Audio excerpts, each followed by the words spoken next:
नमस्कार मित्रांनो, महातयारीमध्ये आपलं स्वागत आहे. आजचा टॉपिक युरोपियन युनियन. तर युरोपियन युनियन हे पॉलिटिकल आणि इकॉनॉमिक युनियन आहे, ज्यात 28 मेंबर स्टेट्स आहेत आणि प्रायमरीली हे युरोपमध्ये लोकेट करते.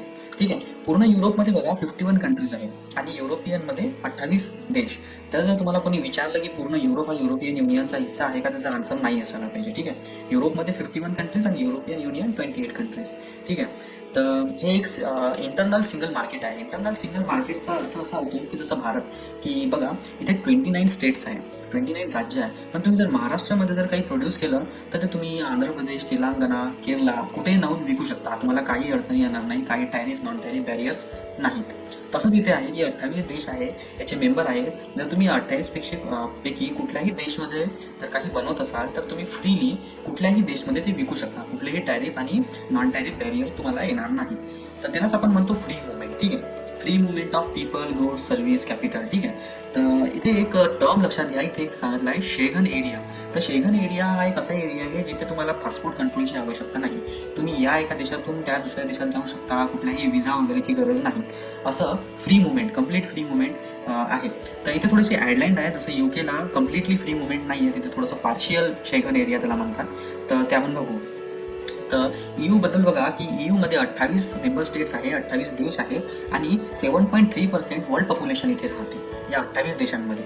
ठीक आहे. आणि 22.2 GDP इथून निघतो. पूर्ण ग्लोबल GDP सांगतो मला, ग्लोबल GDPचा 22.2% हिस्सा या 28 मेंबर स्टेट्समधून निघतो, युरोपियन युनियनमधून. ठीक आहे. आपण काल ब्रिक्स बघितलं तर 5 देशाची जवळपास लोकसंख्या आहे जगाच्या 50% आहे. ठीक आहे. आणि या 28 देशांची 7.3. बघा हा सगळा इंडिया आणि चायनाचा कमाल आहे. तर इथे बघा यूला, युरोपियन युनियनला 2012 मध्ये नोबेल पीस प्राइज पण मिळालेलं होतं. आणि एक गोष्ट अजून की 26 हे 28 मेंबर स्टेट्स आहे आणि 28 मेंबर स्टेट्सपैकी 26 देशांचं जो HDI आहे, human development index, United Nation Development Programme, याचा एक रिपोर्ट सादर करत असते. आणि 28 पैकी 26 देशांचा हा HDI व्हेरी हाय आहे, म्हणजे खूप चांगला आहे. ठीक आहे. तर आपल्या भारताचा 131 आहे, 188 देशांमधून 131 आपला नंबर आहे. तर हे बघा थोडीशी हिस्ट्री आपण याची बघू युरोपियन युनियनची, की वर्ल्ड वॉर 2 नंतर युरोपची हालत फार खस्ता झालेली होती. तिथलं मार्केट कोलॅप्स झालेलं होतं, लोकांचं लाईव्हलीहूड चाललं गेलेलं होतं. ठीक आहे. तर त्याच्यानंतर 1952 साली की हा बघा, हा फ्रान्स, हा इथे बेल्जियम, हा नेदरलँड, इथे लक्झेंबर्ग हा छोटासा देश आहे लक्झेंबर्ग, आणि हे इटली. तर हे लोक सोबत आले आणि त्यांनी एक ऑर्गनायझेशन बनवली, ज्याचं नाव दिलं European coal and steel community. तर 1952 साली European coal and steel community बनण्यात आली आणि यालाच आपण युरोपियन युनियन बनायची सुरुवात म्हणतो 1952 साली. ठीक आहे. त्याच्यानंतर ट्रिटी ऑफ रोम 1957 साली झाली. ट्रिटी ऑफ रोम मध्ये या युरोपियन कोल अँड स्टील कम्युनिटीचं नाव बदलून झालं युरोपियन कम्युनिटी आणि आता इथे कस्टम युनियन बनली. ठीक आहे. त्याला युरोपियन इकॉनॉमिक कम्युनिटी पण म्हणतो आपण. ठीक आहे. तर बघा ट्रिटी ऑफ रोम म्हणजेच युरोपियन कम्युनिटीचं इथं गठन झालेलं होतं. तर 1973 साली, 1973 साली UK, हा बघा हा UK आहे, तर हा UK युरोपियन युनियनचा हिस्सा झाला होता. ठीक आहे. तर 1983 मध्ये single European act single market बनायसाठी लागू झालेलं होतं. तर ठीक आहे. हा फार इम्पॉर्टंट ऍक्ट आहे, सिंगल युरोपियन ऍक्ट, तुम्ही लक्षात ठेवा. आणि 1993 मध्ये युरोपियन युनियन असं नाव त्याला मिळालेलं होतं. तर युरोपियन युनियन मास्ट्रिक्ट ट्रिटी यालाच आपण म्हणतो युरोपियन युनियन. ठीक आहे. तर 1993 मध्ये असं झालं होतं. बघा याचा प्रवास की European coal and steel community 52 मध्ये, त्याच्यानंतर युरोपियन कम्युनिटी 57 मध्ये आणि 1993 मध्ये, ज्याला आपण आज ओळखतो युरोपियन युनियन, असं बनण्यात आलं होतं. ठीक आहे. तर त्याच्यानंतर 2009 मध्ये लिस्बन ट्रिटी इम्पॉर्टंट आहे, कारण की ते आर्टिकल 50 काय आहे ते आपण बघू. आणि युरोपियन काउन्सिल बनण्यात आलं होतं, एक परमनंट बॉडी बनण्यात आली होती. ठीक आहे. एक गोष्ट मी तुम्हाला सांगायची विसरलो की 1958 मध्ये युरोटॉम हे एक ॲटॉमिक एनर्जी कम्युनिटी पण बनण्यात आली होती 1958 मध्ये. युरोटॉम न्यूजमध्ये असते, तुम्ही जर वाचलं न्यूज, जर तुम्ही फॉलो करत असाल तर ते एक न्यूक्लिअर एनर्जी कॉर्पोरेशनचे प्रोग्राम EU साठी एक्झिक्यूट करत असते. ठीक आहे. तर तुम्ही बघा इथे आपण एक टर्म बघितली होती, हे शेंघन एरिया. तर शेंघन एरिया बघा, हे 2 देशाची बॉर्डर आहे. पण इथे तुम्हाला कुठलाही पासपोर्ट कंट्रोल नाही, काही नाही, तुम्ही फ्रीली मूव्ह करू शकता. जसं आपण महाराष्ट्रामधून गुजरातमध्ये जातो तसंच तुम्ही या देशातून त्या देशात जाऊ शकता. कुठल्याही पासपोर्ट कंट्रोल व्हिसा वगैरेची तुम्हाला गरज नाही. आणि हे बघा इथे मी पासपोर्ट दाखवलं आहे युरोपियन युनियनचं, जे युकेने इश्यू केलेलं आहे. ठीक आहे, तर बघा हे सगळे त्याचे मेंबर स्टेट्स आहे, 28 मेंबर्स. ठीक आहे, त्याच्यात बघू की Ireland, UK, Portugal, Spain, France, Belgium, Netherland, Germany, Poland, चेक Republic, Slovakia, Austria, Hungary, Romania, Bulgaria, Greece, Italy. हे बघा इथे एक सायप्रस नावाचं नेशन आहे आणि हे सगळे बॅल्टिक स्टेट्स याला म्हणतो आपण. ठीक आहे, इथे बाल्टिक समुद्र आहे, बाल्टिक सी आहे, त्याच्यामुळे आपण याला बाल्टिक, या 3 देशांना बाल्टिक नेशन्स म्हणतो. ठीक आहे, हा फिनलँड, हा स्वीडन. आता लक्षात घ्या हे सगळे मेंबर झाले. हा आहे स्वित्झर्लंड. हा स्वित्झर्लंड EUचा मेंबर नाही आहे, पण शेंगन ट्रिटी जे आहे, शेंगन एरिया जो आहे तो यांनी साईन केलेला आहे. म्हणजे तुम्हाला फ्रान्समधून, हे बघा हा फ्रान्समधून जर ऑस्ट्रिया जायचं असलं तर तुम्ही या स्वित्झर्लंडच्या मधातून जाऊ शकता विदाऊट एनी विजा. ठीक आहे, तर त्यालाच आपण म्हणतो शेंगन एरिया. ठीक आहे, तर हा बघा हा नॉर्वे आहे. हा पण EUचा भाग नाही आहे सध्या. हा नॉर्वे, सी ऑफ नॉर्वे इथं तुम्ही बघू शकता. हा UK. ठीक आहे, 1973 मध्ये हा UK आला होता. आणि UK आता ब्रेक्झिट हे जे टर्म आहे हे याच जागेशी रिलेटेड आहे, ते आपण बघू. तर हा बघा हा इंग्लिश चॅनल आहे. तुम्ही बरेचदा ऐकलं असेल की एखादा ॲथलेट किंवा स्पोर्ट्समॅन हे इंग्लिश चॅनल पोहून पार करतात, स्विम करून पार करतात. तर हा तो इंग्लिश चॅनल आहे जो फ्रान्स आणि UKच्या मधात आहे. हा बघा. ठीक आहे, तर हे सगळे त्या देशांचे फ्लॅग आहे जे युरोपियन युनियनचा हिस्सा आहे. ठीक आहे, तुम्ही इथे बघून घ्या एकदा. तर हे सगळे ऑर्गन्स आहे EUचे, युरोपियन युनियनचे हे सगळे ऑर्गन्स आहे. European council of European union, European parliament, European commission, court of justice of European union, European central bank, European court of auditor. ठीक आहे, तर हे बघा European council of European union, European parliament आणि युरोपियन कमिशन हे सगळे ब्रसेल्सला located आहे. ठीक आहे, ब्रसेल्स बेल्जियममध्ये, बेल्जियमची कॅपिटल आहे ही. आणि ठीक आहे, लक्झेमबर्गमध्ये कोर्ट ऑफ जस्टिस आणि युरोपियन कोर्ट ऑफ ऑडिटर हे आहे. आणि फ्रँकफर्ट जर्मनीमध्ये युरोपियन सेंट्रल बँक. ॲक्च्युली हे यांचे फक्त नावं लक्षात ठेवा, हे आपल्याला एवढं डिटेलमध्ये लक्षात ठेवायची गरज नाही आहे. हा युनायटेड नेशन जेव्हा आपण करू तर त्याचे ऑर्गन आपल्यासाठी महत्त्वाचे आहे, पण EUचे एवढे नाही आहे. तुम्ही फक्त नाव आणि जागा कुठे लोकेट आहे ते फक्त लक्षात ठेवा. आता ब्रेक्सिट बघू.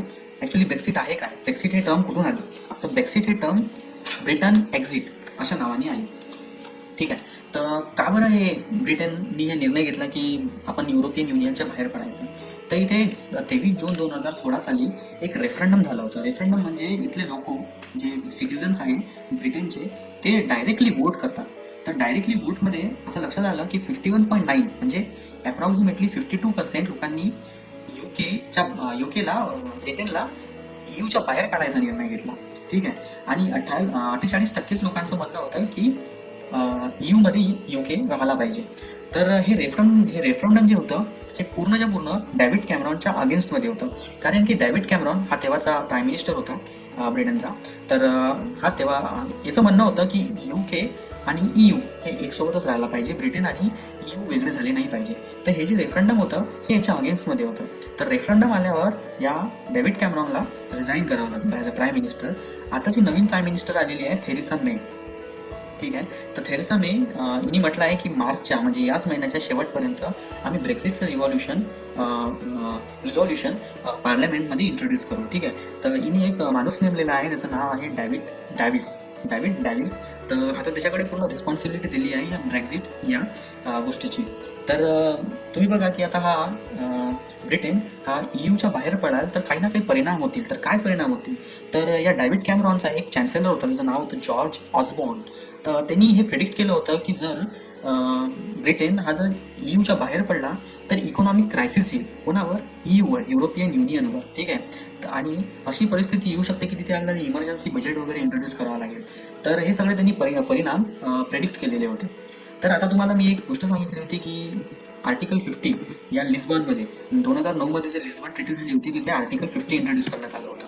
तर आर्टिकल 50 ॲक्च्युली आहे काय, तर कुठल्याही देशाला जर युरोपियन युनियनच्या बाहेर पडायचं असेल तर त्याला आर्टिकल 50 इन्वोक करावं लागेल त्याच्या पार्लमेंटमध्ये. ठीक आहे, तर तेच आहे ज्याला आपण लिस्बन ट्रिटी म्हणतो. तर आर्टिकल 50 तुम्हाला इन्वोक करावं लागेल. त्याच्यानंतर तुम्हाला 2 वर्षाचा रॅक्टिफाईंग पिरियड दिलेला जाईल आणि त्यानंतर सगळी हे प्रोसिजर होईल. म्हणजे जर तुम्हाला विचारलं की ब्रिटन हा कधीपर्यंत युरोपियन युनियनच्या बाहेर पडेल, तर त्याचा आन्सर असायला पाहिजे जवळपास समर 2019च्या आसपास, कारण की या प्रोसेसला तेवढा वेळ लागेल. ठीक आहे, आर्टिकल 50 पास होईल, त्याच्यानंतर मग 2 वर्षाचा रेक्टिफाईंग पिरियड आणि हे सगळं. आता भारतावर याचा बराचसा परिणाम पडेल, पण आपल्या तेव्हाचा जो रघुराम राजन हा जो गव्हर्नर होता, यांनी म्हटलं होतं की कुठलाही जर निर्णय झाला तरी भारत यासाठी तयार आहे. त्याच्यामुळे आपण यावर एक डिफरंट लेक्चर अजून बनवू, जे करंट अफेअर्स आणि त्याच्या रिलेटेड टॉपिक्सवर आपण घेऊ. पण आता याच्यासाठी बेसिकसाठी एवढंच ठेवा. आणि हा बघा एक क्वेश्चन आला होता 1919 साली, UPSCचा हा क्वेश्चन आहे. Consider the following statements about the European union. The European union was non earlier as a European community. तर बघा आपण हे बघितलं आहे की बघा हे पहा 1957 साली ट्रिटी ऑफ रोम हे काय आहे, युरोपियन कम्युनिटी. त्याच्यामुळे पहिलं जे आहे हे बरोबर असायला पाहिजे. त्याच्यानंतर दुसरं ऑप्शन बघा, दुसरं स्टेटमेंट बघा, the single European act and the Maastricht treaty was milestone in its formation. हे आपण बघितलं आहे की सिंगल युरोपियन ऍक्ट आणि मास्ट्रिक्ट ट्रिटी, ज्याचं आपण युरोपियन युनियन इथं पूर्ण जे बनण्यात आलं, तर हे दोन्ही ऍक्ट महत्त्वाचे आहे. म्हणजे सेकंड स्टेटमेंट आपलं बरोबर आहे. आणि तिसरं बघा, citizen of European union countries enjoy dual citizenship. तर हे बघा तुम्हाला इथे मी एक पासपोर्ट दाखवलेला होता. तर त्या पासपोर्टमध्ये आपल्याला दिसते आहे की युरोपियन युनियन आणि UK याचे दोघंही आहे. म्हणजे हे इथले जे लोक आहेत, इथले जे सिटीजन्स आहे या 28 देशातले, हे ड्युअल सिटीजनशिप एन्जॉय करतात. त्याच्यामुळे तिसरं पण स्टेटमेंट बरोबर आहे. चौथं बघा, Switzerland is a member of European union. तर स्वित्झर्लंड बघू आपण. तर स्वित्झर्लंड बघा, स्वित्झर्लंड हा आहे. तर तुम्हाला दिसतो आहे की स्वित्झर्लंड हा युरोपियन युनियनचा मेंबर नाही आहे, पण त्यांनी शेंगन एग्रीमेंट साईन केलेला आहे. म्हणजे फ्रान्समधून ऑस्ट्रिया जायचं असलं किंवा इंटरनल त्याच्या अंदरून जायचं असलं तर तुम्ही फ्रीली मूव्ह करू शकता, पण हा मेंबर नाही आहे. म्हणजे चौथं स्टेटमेंट त्याचं चुकलेलं आहे. विचारलेला गेलेला प्रश्न आहे, विच स्टेटमेंट्स आर करेक्ट. तर आन्सर असायला पाहिजे 1, 2 and 3. ठीक आहे, आजसाठी एवढंच. धन्यवाद.